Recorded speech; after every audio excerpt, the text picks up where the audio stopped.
안녕하세요. 스완TV의 백조입니다.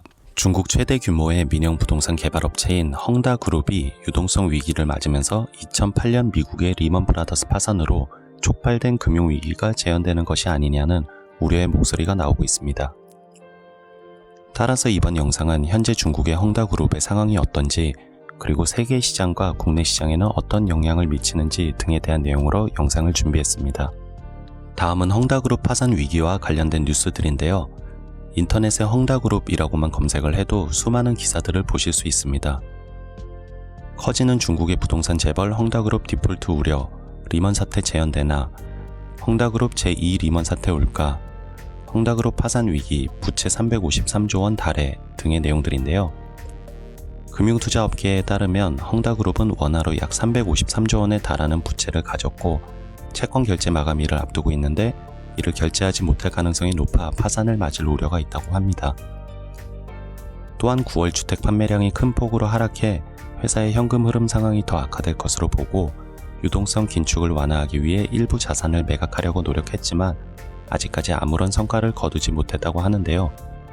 헝다그룹의 주가는 올해 들어서만 80% 가까이 폭락했으며 만약 헝다그룹이 파산하게 되면 공급업체를 중심으로 건설업계의 줄도산과 부동산 시장의 버블 붕괴가 불가피한 상황으로 중국 금융시장에 큰 위험을 가져올 수 있습니다.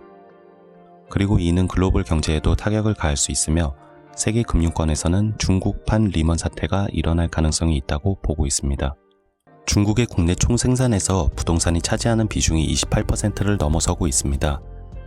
그만큼 중국 경제에서 부동산이 차지하는 비중이 큰데요. 이렇게 중국에서 규모가 큰 부동산 개발 업체인 헝다그룹이 파산하게 된다면 중국 부동산 거품 붕괴와 금융시장 폭락은 코로나19 이후 풀린 돈에 의해 거품이 낀 자산 가격들의 조정으로 이어지는 내관으로 작용할 수 있다고 봅니다. 또한 헝다그룹의 부도 가능성은 주식시장에도 타격을 가했는데요. 한국 시간 기준 21일에 다우존스와 기술주 중심의 나스닥, 그리고 S&P 500 지수 모두 큰 폭으로 하락했고 홍콩 항생지수, 유럽 증시 등 세계 주요 지수들, 그리고 비트코인 등과 같은 암호화폐도 피해가지 못하고 일제히 하락했습니다.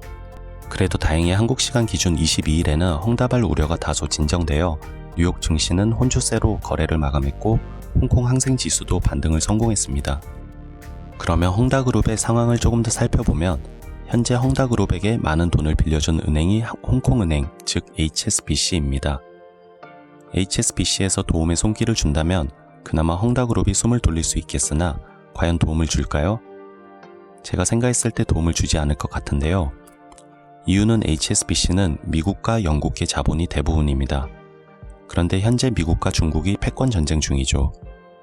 미국은 국내 총생산의 50%가 넘는 국가가 등장하면 굴복시켜 왔는데 08년 중국이 50%가 넘어갈 당시 미국은 서브프라임 사태로 휘청이며 시기를 놓쳤고 그 덕에 현재 중국은 미국 GDP의 70%까지 쫓아온 상황입니다.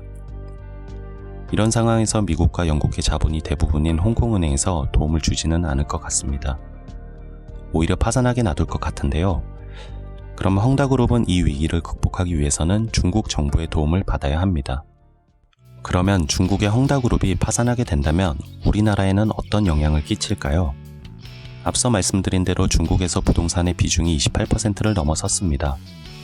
중국에서 부동산 시장이 안 좋아지면 중국 금융시장에도 큰 타격을 입고 경기 침체가 올 가능성이 있습니다.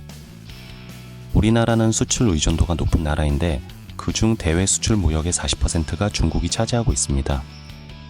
중국 경기가 타격을 입으면 우리나라도 영향이 없을 수가 없다고 생각하는데요. 따라서 지금은 중국 정부에서 헝다그룹에게 도움을 줄 것인지 아닌지를 가장 주시해야 할 것 같습니다.